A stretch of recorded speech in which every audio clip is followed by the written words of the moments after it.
नमस्कार मित्रांनो, आजचा हा लास्टचा व्हिडिओ आहे. आता आम्ही सगळेजण मिळून ह्या हॉटेलवरती जेवायला आलोत आणि हे जे आहे हे खूप मस्त जेवणाचं हॉटेल आम्हाला भेटलेलं आहे. मराठी हॉटेल आहे.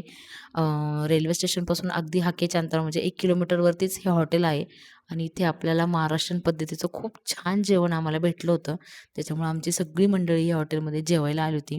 शौर्य थोडा परेशान करत होता, पण नंतर तो शांत झाला आणि जेवायला मस्तपैकी आपलं महाराष्ट्रीयन जेवण भेटल्यावरती तर आहा! किती सुंदर असं काय खाऊ आणि काय असं झालं होतं आम्हाला. कारण आम्ही पिठलं, भाकरी, पोळी आणि शेवभाजी ऑर्डर केली होती आणि खूप छान भाजी आणि जेवण होतं इथलं. मुलगाही आपल्या लातूर भागातलाच असल्यामुळे त्याने खूप आदराने आणि प्रेमाने आम्हाला जेवू घातलं. खूप छान हे जेवण झालं. त्याच्यानंतर आम्ही ज्या गाडीतून गेलो होतो, त्या गाडीचं मी इथे शूट घेतलेलं आहे. ही गाडी पण आम्हाला खूप छान भेटली होती, कारण आम्ही ह्या गाडीतून संपूर्ण प्रवास केला होता. खूप सुंदर अशी गाडी होती. बसायची अरेंजमेंट खूप छान होती. त्याच्यामध्ये सामानही खूप छान बसलं होतं आमचं. त्याच्यानंतर आम्ही ह्या होमस्टेवरती आलो होतो, जे की आम्हाला त्या ड्रायव्हरनीच इथे आम्हाला आणलं होतं, की तुम्ही इथे नाईटला राहू शकता. 3,500 ते ₹4,000 आम्ही देऊन हा होमस्टेला इथे आलो होतो. इथे 2 रूम आम्ही घेतल्या होत्या. कारण आमची 5-6 मंडळी मोठी आणि छोटी काही मंडळी होती. त्याच्यामुळे आम्ही 10-15 जण होतो आणि एवढ्यासाठी वेगवेगळ्या रूम्स करण्यापेक्षा आम्ही पूर्णतः एक 1 बीएचके फ्लॅटच बुक केला होता आणि तो फ्लॅट मी तुम्हाला आता आतून दाखवते, की किती छान तिथे अरेंजमेंट केलेली होती. मस्त बालाजीची मूर्ती लावलेली होती समोर आणि त्याच्यानंतर ह्या पायऱ्या चढून आम्ही वरती गेलो. सगळ्यांना झोपण्यासाठी खूप छान त्यांनी अरेंजमेंट केली होती. पाण्याची व्यवस्था पण खूप छान होती. गरम पाण्याची सोय होती आणि थंड पाणी देखील होतं इथे ठेवलेलं. रूम्स खूप छान होत्या आणि ते जवळपास बहुतेक ह्या एरियामध्ये सगळीकडे होमस्टेच अवेलेबल होते. कारण हा एरिया होमस्टेसाठीच त्यांनी सांगितला होता, की इथे सगळीकडे रूम्स भेटतील. हे आमचे ड्रायव्हर आहेत बादशाहबाई आणि त्यांनी ह्या रूम्स आम्हाला दाखवल्या होत्या. हे बघा आतून ह्या किती सुंदर होत्या. एक सुंदरसा फ्लॅट होता, 2 बेडरूम्स होत्या, हॉल होता आणि छोटंसं किचन पण होतं तिकडे. मी सगळं बघत होते, किती सुंदर होतं आणि एवढ्या सगळ्या ह्याच्यामध्ये आम्ही छान मंडळी सगळी आरामशीर झोपलोत. कारण गरम पाणी होतं, अंघोळीची व्यवस्था होती आणि खूप छान बेडरूम्स वगैरे इथे होत्या. एक छोट्या फॅमिलीसाठी हे खूप छान होतं. आम्ही जास्त मंडळी असल्यामुळे त्यांनी आम्हाला गाद्या अवेलेबल करून दिल्या होत्या खाली झोपण्यासाठी. हॉलमध्ये गाद्या टाकल्या, सोफा सरकून घेतला आणि त्याच्यानंतर इथे बघा डायनिंग टेबलची व्यवस्था होती आणि ही दुसरी रूम होती. प्रत्येक रूममध्ये अटॅच बाथरूम वगैरे होतं. सामान होतं ठेवण्यासाठीची जागा होती. आता नेक्स्ट टाईम आम्ही ज्यावेळेस येऊ त्यावेळेस आम्ही अगोदर ह्या होमस्टेलाच उतरू कारण आमच्याकडे त्यावेळेस टाईम नव्हता. हे बघा एवढं मोठं सामान होतं आणि प्रत्येकजण आपापल्या बॅगा घेऊन वरती निघायच्या तयारीत होतं. गाडीचं जाता-जाता शूट घेतलं कारण ज्यावेळेस आता आम्ही नेक्स्ट टाईम कधी येऊ किंवा कोणीही येऊ, तर आम्ही ही गाडी आणि ह्या गाडीवाल्याचा नंबर आवर्जून इथे मी मेन्शन करणार आहे. कारण खरंच हा ड्रायव्हर खूप छान होता. खूप छान माहिती देत होते. हे बादशाहबाई होते आणि त्यांनी खूप छान माहिती दिली. त्याच्यानंतर दीदी सगळं किचन वगैरे दाखवत होती. हे बघ किती सुंदर आहे म्हणून. त्याच्यानंतर निवांत आम्ही झोप घेतली एक छानशी सगळ्यांची फ्रेशमध्ये झोप झाली आणि सकाळी आम्ही आवरून परतीच्या प्रवासाला लागलो. सगळ्यांचं आवरणं-सवरणं चालू होतं आणि इतक्या प्रचंड बॅगा आमच्यासोबत होत्या, की आम्हीच बघून वैतागलो, की एवढ्या बॅगा आम्हाला उचलून ट्रेनमध्ये टाकायच्या आहेत. जरी आम्ही सोबत असलो तरी बी प्रत्येकाने 2-2 बॅगा तरी 3-3 बॅगा तरी उचलाव्याच लागणार आहेत. शौर्य आता जरा बऱ्यापैकी चांगला झाला होता, कारण सगळ्या प्रवासात तो रडत होता. कारण छोट्या मुलांना एवढा प्रवास सहन होत नाही. त्याच्यामुळे ती काळजी पण त्यांची घेणं गरजेची होती. आणि आता हा होमस्टे आम्ही सोडून आम्ही निघणार होतो. छानपैकी रिक्षा बुक केलेली होती आणि प्रत्येक रिक्षामध्ये 2-2, 3-3 मेंबर बसून सोबत त्यांच्या लगेज घेऊन आम्ही निघालो होतो परतीच्या प्रवासाला.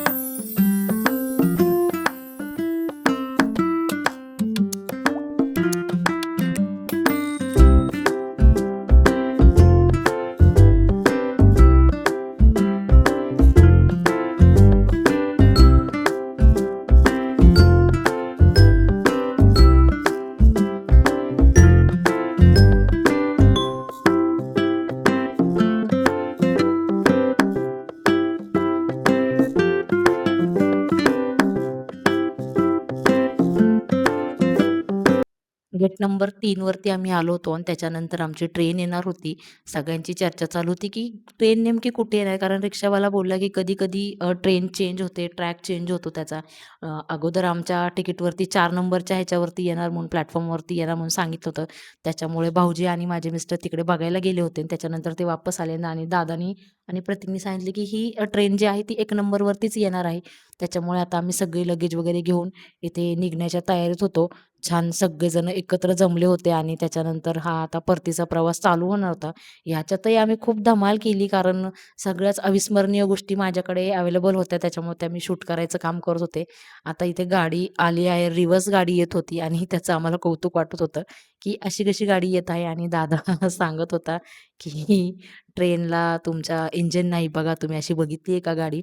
आणि ट्रेन ही उलटी आली होती म्हणजे ती रिव्हर्समध्ये येत होती आणि त्याच्यानंतर आमचा जो डब्बा होता तो जेव्हा आमच्या जवळ येईल त्याच्यानंतरच आम्ही त्याच्यामध्ये बसणार होतो आणि मस्तपैकी ही पण ट्रेन खूप छान होती. सगळी सुविधा असल्यामुळे खूप छान वाटत होतं. एक-एक करत आता मेंबर आमचे वरती गाडीमध्ये चढत होते आणि त्याच्यानंतर ही ट्रेन अ, थांबली एका ठिकाणी आणि आमचा हा डब्बा होता. त्याच्यानंतर त्याच्यात सगळे मंडळी आमची चिल्लर पार्टी सगळं सगळेजण बसले होते. फायनली आम्ही तिरुपती सोडून आता जाणार होतो घराच्या दिशेने. 4-5 दिवस आमचे हे किती सुंदर गेले ते आम्हालाच माहिती. खूप सुंदर हा प्रवास होता. अडचणी काही आल्या नाहीत, पण मज्जा पण खूप आली. खूप छान वाटत होतं. दर्शन खूप छान झालं होतं. सगळी फॅमिली पहिल्यांदाच एवढी एकत्र आली होती आणि ती पण व्यवस्थित सुखरूप घरी जात होतो त्याचा जास्त आनंद होता. एक-एक करत आम्ही गाडीत चढलो आणि हे बघा अशी बर्थ होती त्याच्यामध्ये. खूप छान व्यवस्था असते एसीची. मला पण पहिल्यांदाच एवढं माहीत झालं कारण मी ह्याच्या आधी कधीही एसीचा प्रवास केला नव्हता. नॉर्मली एसी म्हणतात, पण आपल्याला एसीचा जास्त त्रास होत नाही कारण ती प्रत्येक वेळेस येऊन चौकशी करतात ती लोकं, की तुम्हाला बरं वाटतंय ना? एसी जर जास्त असेल तर कमी करूयात. इथे उशांचा अक्षरशः ढीग लावलेला आहे त्यांनी आणि पांघरुणं वगैरे बसायची खूप सुंदर व्यवस्था होती. छान बर्थ होते आणि कम्फर्टेबल असतो हा एसीचा प्रवास. त्याच्यामुळे पैसे जरी गेले तरी काही हरकत नाही. ह्या प्रवासामध्ये खूप छान वाटलं. मानसी आम्हाला प्रत्येकाला ₹1,500 मानसी आमचं एकाचं तिकीट होतं. म्हणजे येणं 1,500 आणि जाणं 1,500 असे ₹3,000 आम्हाला मानसी तिकीट होतं. आमचे जवळपास 15-16 मेंबर होते. त्याच्यात आम्ही 2 हाल्फ तिकीट होते आणि बाकीचे सर्व फुल तिकीट होते. त्याच्यामुळे आम्ही प्रवासाच्या बाबतीत अतिशय छान निर्णय घेतला घरच्यांनी, की व्यवस्थित प्रवास हा सुखरूप असला पाहिजे. मग बाकीच्या गोष्टी ह्या करताच येतील आणि छान मंडळी बसली होती मस्तपैकी आणि सुरू झाला नाश्त्याचा टाईम आणि त्याच्यानंतर बिस्किट वगैरे ह्या त्या गोष्टी आमच्या खाणं-पिणं चालू झालं. कारण परतीचा प्रवास पण आम्हाला तितकाच एन्जॉय करायचा होता आणि त्याच्यानंतर आम्ही नाश्ता ऑर्डर केला होता. ऑफकोर्स भूक लागल्याच्यानंतर नाश्ता हा हवाच आणि त्याच्यानंतर ही होती इडली, पार्सल इडली आणि वडा होता. सांबर पण त्याच्यामध्ये पॉकेटमध्ये पार्सल होतं. डोसा काही ऑर्डर केला होता भाऊजीने आणि गरम-गरम मस्तपैकी आपल्याला जागेवरती नाश्ता भेटून जातो. त्याच्यानंतर मावशी आणि ताईनी म्हणजे माझ्या बहिणीने चालू केली होती भेळ बनवायला. कारण एवढ्या दिवसापासून आपल्याकडचा नाश्ता भेटतच नव्हता. त्याच्यामुळं घरगुती जे सामान आणलं होतं मावशीने सोबत, त्याचा हा मस्तपैकी मेनू तयार होता. आई पुढे बनवून देत होते सगळ्यांना. माझ्या वडिलांनी पेपर्स कट करून दिले होते आणि हा चना-मना खायला जी मजा येते ती काही वेगळीच असते. खूप छान वाटत होतं. एका स्टेशनवरती भाऊजींनी जेवण ऑर्डर केलं होतं आणि ती सिस्टम मला खूप आवडली, की हॉटेलवाले डायरेक्टली तुमच्याकडे आतमध्ये तुम्हाला येऊन जेवण देतात आणि ते ऑर्डर केलेलं भाऊजी घेऊन आले होते. तो मुलगा सॉरी घेऊन आला होता आणि पार्सल असं जेवण भेटलं होतं छानपैकी. ज्यात पनीरची भाजी जे काही तुम्हाला ऑर्डर करायचं असेल, जसं आपण घरी ऑर्डर करतो सेम तसंच ऑर्डर केलेलं होतं. त्याच्यानंतर ह्या 4-5 जणांचा मस्तपैकी डाव रंगला होता आणि हे पण छान शूटिंग मी केलं होतं. तशी त्याच्यानंतर नाईटचा एक शूट घेतलेला आहे. सगळे झोपायच्या तयारीमध्ये होते. गप्पा-टप्पा फुल झाल्या होत्या छानपैकी. काही जण झोपले होते आणि त्याच्यानंतर मी देखील झोपायला गेले होते बर्थवरती माझ्या आणि हे बघा हे बर्थचं शूट घेतलेलं आहे. छानशी बेडशीट होती अंथरलेली. पांघरायला खूप छान होतं. ब्लँकेट होती, उशी होती आणि बर्थ पण खूप छान होती. प्रत्येकाला एकदम आरामशीर प्रवास व्हावा ह्या हेतूने हे तिकीट बुक केलेले होते. त्याच्यामुळं खूप छान प्रवास झाला. कुणालाही झोपण्याचा किंवा बसण्याचा कसलाच त्रास झाला नाही. त्याच्यानंतर आवरून आम्ही सकाळी तोंड वगैरे धुवून आता रेडी झालो आहोत. आता परतीचा प्रवास होता. घरी जाण्यासाठी लगबग होती आणि ही सगळी फॅमिली आता तयार होती. पहाटे आवरून-सवरून आम्ही निघालो होतो आणि त्याच्यानंतर एका स्टेशनला गाडी थांबली आणि हा इतका सुंदर मॉर्निंगचा व्ह्यू दिसत होता म्हणून हा कॅप्चर केला. कारण तिथे गाडी थांबणार होती क्रॉसिंगसाठी. जवळ आल्याच्यानंतर एका ठिकाणी ही क्रॉसिंग झाली. त्याच्यानंतर हे बघा ही गाडी होती क्रॉसिंगसाठी थांबलेली आणि त्याच्यानंतर आम्ही सगळेजण उतरलो. घरी जाण्यासाठी आणि मस्तपैकी सगळ्या जणांचं हे लास्टचं शूटिंग होतं. म्हणजे लास्टचं म्हणता येणार नाही, कारण आम्ही वेगवेगळे जाणार होतो. सगळे आपापल्या घरी निघणार होते. आम्ही दीदीकडे जाणार होतो. कारण आम्हाला त्याच रात्री पुण्याला निघायचं होतं. कारण आम्ही पुण्याहून संभाजीनगरला आलो होतो ह्यांच्यासोबत जाण्यासाठी. ह्यांचे सगळ्यांचे सेपरेट घरं होते. त्याच्यामुळे हे सगळे वेगळ्या ठिकाणी जाणार होते. मला तितका टाईम नव्हता. त्याच्यामुळे मी इथूनच सगळ्यांना बाय बोलत होते. शौर्यला आता जरा छान वाटत होतं, कारण तो रडून बराच आजारी पडला होता ह्या सगळ्या प्रवासामध्ये. आणि त्याची गाडी होती ती म्हणजे ही छानशी बॅग. त्या बॅगेवरून तो उठायला तयारच नव्हता. त्याला इतकं छान वाटत होतं. हे जर आम्हाला आधी माहीत असतं, तर आम्ही त्याला असं, तो रडत असता तर त्याला बसून मस्त चकरा मारल्या असत्या. कारण त्याला त्याची कदाचित सायकल आठवत असेल आणि तो बघा किती रडत होता, की मला ह्याच्यावरच बसायचंय. त्याच्यानंतर मग ह्यांनी त्याला घेतलं आणि म्हटलं, की "काही हरकत नाही, अजून थोडा वेळ आहे जाऊस्तर." मग आता ह्यांनी त्याला बसवलंय मस्त आणि त्याला इतकी मजा वाटत होती ना, की त्याच्यासोबत सगळे हसत होते. त्याला खूप छान वाटत होतं. तो आज इतका खुलला होता ना, की त्याला वाटत होतं, की मी सायकलवरती बसलोय, कोणत्यातरी गाडीमध्येच बसलोय. लेकरांचं असतं ना, की कोणत्याही गोष्टीचा आनंद मानायचा. आणि आमचा हा प्रवास इतका सुंदर झाला. काही फोटोज मी अपलोड केलेत. खूप छान हा प्रवास झाला आणि परत आम्हाला अशीच एखादी छानशी ट्रिप काढायची. त्या ट्रिपचे पण मी व्हिडिओ नक्की पोस्ट करेल.